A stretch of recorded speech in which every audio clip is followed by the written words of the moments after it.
Arrête-toi une seconde. Ne lis pas la suite tout de suite. Pense d'abord à cette chose que tu attends depuis si longtemps. Tu sais de quoi je parle. Cet amour qui ne vient pas. Cette reconnaissance qui t'échappe. Cette paix intérieure qui semble toujours réservée aux autres. Maintenant, remarque ce qui se passe dans ton corps quand tu y penses. Il y a souvent une petite crispation, n'est-ce pas? Une voix discrète qui répète ⁇ Mais quand? Quand est-ce que ce sera enfin mon tour ?⁇ Si tu ressens ça en ce moment précis, reste avec moi, parce que ce que je vais te dire pourrait changer la façon dont tu regardes ta vie entière. Je vais commencer par une phrase qui va peut-être te déranger. Ce que tu poursuis avec le plus d'acharnement est précisément ce qui te fuit le plus vite. Je sais, une partie de toi veut déjà répondre. Mais si je ne fais rien, comment veux-tu que les choses arrivent? Garde cette objection en tête, parce que je ne te parle pas d'abandonner. Je te parle de quelque chose de bien plus subtil. Quelque chose que les sages observent depuis des milliers d'années, sans qu'on l'enseigne jamais vraiment à l'école. On nous a élevés dans une seule idée. Pour mériter, il faut prouver. Repense à ton enfance. On félicitait les bonnes notes, les premières places, les performances. Mais qui t'a dit un jour, simplement, tu as le droit d'exister sans rien prouver? Presque personne. Alors ce réflexe s'est installé en toi comme une seconde peau. Si je m'arrête, je vaux moins. Si je ralentis, je disparais. Et c'est là le piège. Parce qu'il existe deux manières d'agir dans la vie. Il y a l'action qui jaillit de la joie, de la curiosité, de l'élan. Et il y a l'action qui naît de la peur, du vide, de la panique de ne pas être assez. La première construit, la seconde épuise. Et la plupart d'entre nous courent toute leur vie avec la seconde, sans même le savoir.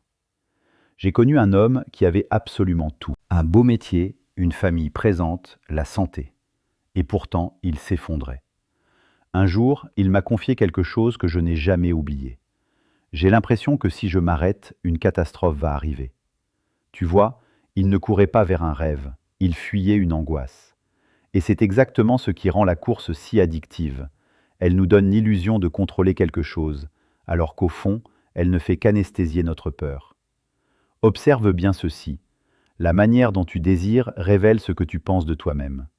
Quand tu poursuis un objectif avec une boule au ventre, quand tu n'arrives plus à dormir tellement tu veux que ça marche, ce n'est pas le désir qui parle. C'est une vieille blessure. Une croyance enfouie qui murmure « je ne suis pas assez ». Et tu cherches alors à colmater cette faille avec quelque chose d'extérieur. Cette relation prouvera que je suis aimable. Ce succès prouvera que j'ai de la valeur. Cette reconnaissance prouvera que j'existe. Mais voici le piège cruel. Même quand tu obtiens enfin la chose, le soulagement ne dure que quelques jours. Puis l'angoisse revient et se pose sur la cible suivante.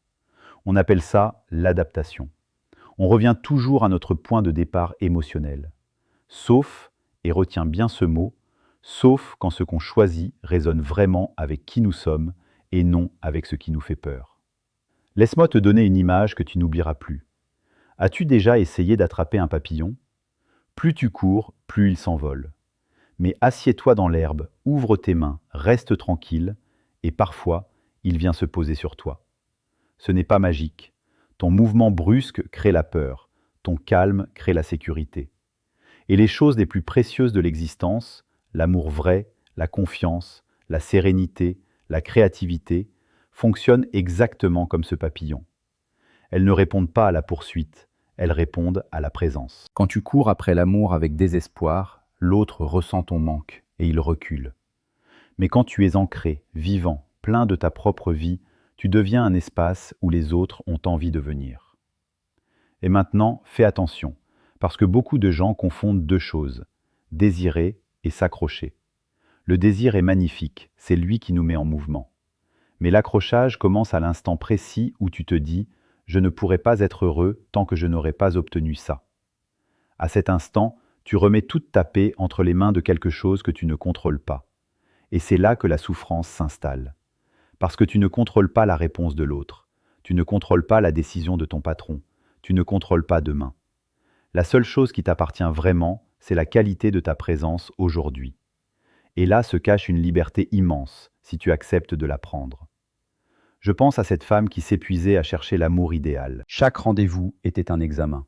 Chaque silence, une condamnation. Plus elle cherchait, plus elle s'éloignait du bonheur. Un jour, elle a tout arrêté. Elle a repris la peinture qu'elle avait abandonnée. Elle a revu ses amis. Elle a voyagé seule. Et quelques mois plus tard, l'amour est arrivé. Non pas parce qu'elle avait appliqué une technique, mais parce qu'elle était redevenue vivante. Elle avait cessé de courir, et en cessant de courir, elle s'était enfin retrouvée elle-même.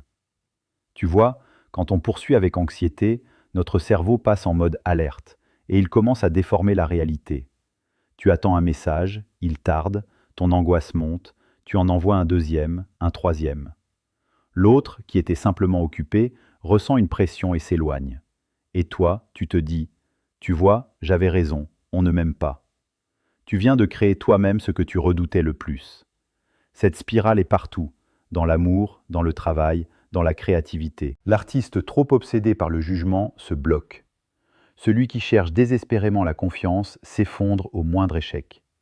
La peur attire ce qu'elle redoute. Alors voici le vrai secret, et il est apaisant.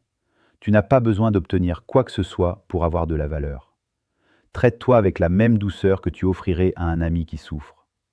On croit que la dureté nous fait avancer, c'est faux. La dureté crée la honte et la honte paralyse. C'est la bienveillance envers soi-même qui donne la sécurité d'oser, d'agir, de recommencer. Et les personnes qui s'aiment ainsi courent beaucoup moins, parce qu'elles n'ont plus besoin de preuves extérieures pour se sentir entières. Pose-toi maintenant la vraie question. Pas ce que tu désires, mais ce que tu espères ressentir une fois que tu l'auras. La sécurité, l'amour, la fierté d'exister? Parce que très souvent, ce n'est pas l'objet que tu veux, c'est l'état intérieur que tu crois qu'il t'apportera. Et si je te disais que tu peux commencer à toucher cet état dès aujourd'hui sans attendre? C'est exactement ce qui a transformé la vie d'une femme qui cherchait éperdument la reconnaissance au travail. Elle a fini par comprendre qu'elle réclamait simplement le regard fier qu'un père silencieux ne lui avait jamais donné. Le jour où elle a appris à se reconnaître elle-même, la reconnaissance des autres a suivi. Pas parce qu'elle avait changé de stratégie, mais parce qu'elle avait changé d'énergie. Voici 3 gestes simples que tu peux essayer dès demain. Le matin, choisis une seule petite action alignée avec ton rêve, fais-la, puis lâche le reste de la journée.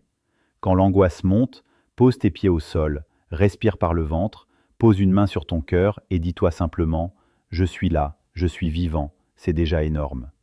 Et le soir, repense à 3 petites choses qui t'ont fait du bien.